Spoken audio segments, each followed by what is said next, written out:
Hi everyone, ಹೇಗಿದ್ದೀರಾ? ಎಲ್ಲರೂ ಚೆನ್ನಾಗಿದ್ದೀರಾ ಅಂತ ಅನ್ಕೋತೀನಿ. ಇವತ್ತಿನ ವಿಡಿಯೋದಲ್ಲಿ ನಾನು ಉದ್ದಿನ ವಡೆ ಯಾವ ಥರ ಮಾಡಬೇಕು, ಎಷ್ಟು ಈಸಿಯಾಗಿ ಮಾಡ್ಕೋಬೋದು ಅದನ್ನು ತೋರಿಸ್ತಾ ಇದ್ದೀನಿ. ಯಾರಿಗೆ ಇಷ್ಟ ಇಲ್ಲ ನೋಡಿ, ಇದು ಉದ್ದಿನ ವಡೆ ಎಲ್ಲರಿಗೂ ಇಷ್ಟ ಇರುತ್ತೆ. ಚಿಕ್ಕವರಿಂದ ಹಿಡಿದು ದೊಡ್ಡವ್ರಿಗೆ ತುಂಬ ಇಷ್ಟ ಆಗಿರುವಂಥ ಈ ತಿಂಡಿ ಇದು.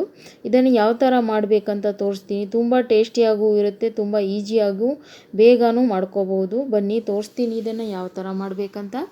ಇಲ್ಲಿ ನೋಡಿ, ಉದ್ದಿನ ಬೇಳೆನ ನಾನು 5 ರಿಂದ 6 ಗಂಟೆ ನೆನೆಸಿಟ್ಟಿದ್ದೆ.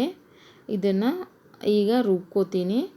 ಇಲ್ಲಿ ವಿಡಿಯೋ ಇಷ್ಟ ಆದರೆ ಫ್ರೆಂಡ್ಸ್ ಲೈಕ್, ಶೇರ್, ಕಮೆಂಟ್ ಮಾಡಿ. ಯೂಟ್ಯೂಬಲ್ಲಿ ನೋಡ್ತಾ ಇದ್ದರೆ ಯೂಟ್ಯೂಬ್ ಚಾನಲ್ನ ಸಬ್ಸ್ಕ್ರೈಬ್ ಮಾಡ್ಕೊಳ್ಳಿ, ಬೆಲ್ಲೈಕನ್ನ ಒತ್ತಿ.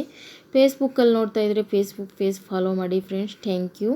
ಇಲ್ಲಿ ನೋಡಿ, ನಾನು ಉದ್ದಿನ ಬೇಳೆನ ನುಣ್ಣಗೆ ಈ ಥರ ರುಬ್ಕೊಂಡೆ. ಇಲ್ಲಿ ನೋಡಿ, ಈ ಥರ ನುಣ್ಣಗೆ ರುಬ್ಕೋಬೇಕು. ಇದ್ರ ಜೊತೆ ನಾನು ಇಡ್ಲಿನೂ ಮಾಡಿದ್ದೆ. ಆ ವಿಡಿಯೋ ಇದರಲ್ಲಿ ನಾನು ಇದು ಮಾಡಿಲ್ಲ, ಸಪ್ರೇಟ್ ಮಾಡಿದ್ದೀನಿ ಇಡ್ಲಿ ವಿಡಿಯೋ. ಯಾಕಂದರೆ ನನಗೆ ಇಡ್ಲಿ ವಡೆ ಎರಡೂ ಮಾಡಿದ್ದೆ ನಾನು ನಾಷ್ಟಕ್ಕೆ. ಅದಕ್ಕೆ ಇದು ಇಡ್ಲಿನೂ ರುಬ್ಬಿ ಕಲಸಿಟ್ಟಿದ್ದೆ ನಾನು. ಇಲ್ಲಿ ನೋಡಿ, ಈಗ ನಾನು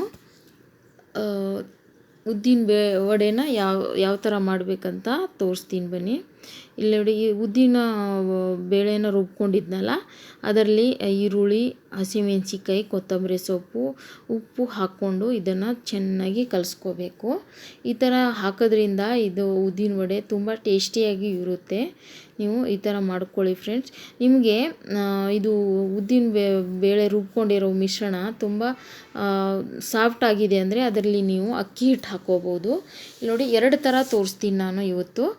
ಕೈಯಿಂದನೂ ಹಾಕ್ಕೋಬೋದು, ಮತ್ತು ಅದು ಸೌಂಟಿಂದನೂ ಯಾವ ಥರ ಹಾಕ್ಕೋಬೇಕು ಅಂತ ತೋರಿಸ್ತೀನಿ.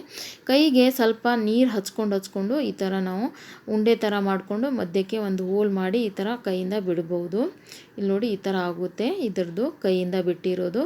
ತುಂಬ ಟೇಸ್ಟ್ ಇರುತ್ತೆ ಫ್ರೆಂಡ್ಸ್, ಬೇಗನೂ ಆಗುತ್ತೆ, ಏನು ಟೈಮೇ ಹಿಡಿಯಲ್ಲ, ಈಸಿಯಾಗಿ ಮಾಡ್ಕೊಂಡು ತಿನ್ಕೋಬೋದು. ಇಲ್ಲಿ ನೋಡಿ, ನಾನು ಇದು ಕೈಯಿಂದ ಮಾಡಿರೋದನ್ನ ಈ ಥರ ನಾನು ತೋರಿಸಿದ್ದೀನಿ.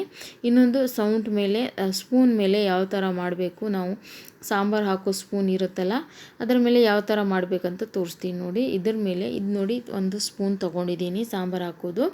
ಈ ಸ್ಪೂನ್ ಮೇಲೆ ನಾನು ಒಂದು ಸ್ವಲ್ಪ ಎಣ್ಣೆ ಹಚ್ಕೊಂಡಿದ್ದೀನಿ.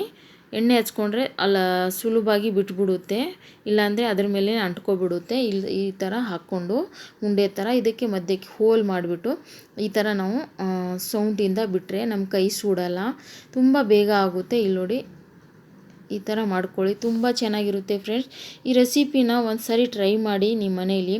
ಯಾವ ಥರ ಆಗಿತ್ತು ಅಂತ ನಾನು ಕಮೆಂಟ್ ಮಾಡಿ. ಚೆನ್ನಾಗಿದ್ದರೂ ಕಮೆಂಟ್ ಮಾಡಿ, ಚೆನ್ನಾಗಿಲ್ಲ ಅಂದರೂ ಕಮೆಂಟ್ ಮಾಡಿ, ಒಟ್ಟಿನಲ್ಲಿ ಕಮೆಂಟ್ ಮಾಡಿ ನನಗೆ. ವಿಡಿಯೋ ಇಷ್ಟ ಆದರೆ ಲೈಕ್, ಶೇರ್, ಕಮೆಂಟ್ ಮಾಡಿ. ಯೂಟ್ಯೂಬಲ್ಲಿ ನೋಡ್ತಾಯಿರಿ. ಬಾಯ್ ಬಾಯ್.